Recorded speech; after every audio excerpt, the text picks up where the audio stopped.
নবীনগরে double মার্ডারের ঘটনায় ৩ জন গ্রেফতার। এহসানুল হক, Ripon. Brahmanbaria নবীনগরে double murder Yasin এবং শিপন হত্যা মামলার ৩ জনকে র্যাব ও পুলিশ যৌথ অভিযানে বুধবার রাতে গ্রেফতার করেন। গ্রেফতারকৃতরা হলেন আতিকুর রহমান হৃদয়, সাইমন ও বাবুল মিয়া। যৌথ বাহিনী সূত্রে জানা যায়, বড়িকান্দি ইউনিয়নের গনিশা মাজারে মাদকের আধিপত্য নিয়ে কেন্দ্র করে তোলাকান্দি গ্রামের রিফাত ও নূরজাহানপুর গ্রামের শিপনের মধ্যে দীর্ঘদিন বিরোধ চলছিল।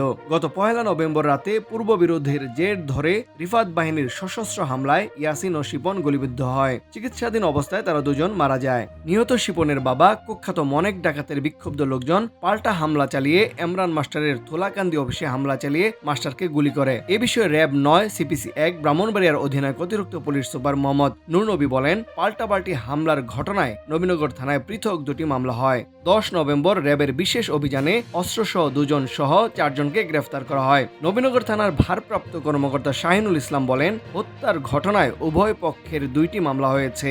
আগের ৪ জন সহ মোট ৭ জনকে গ্রেফতার করা হয়েছে। গ্রেফতার হওয়া ৩ জনকে আদালতে পাঠানো হয়েছে। তানভীর হাসান, সারাবেলা নিউজ, ব্রাহ্মণবাড়িয়া।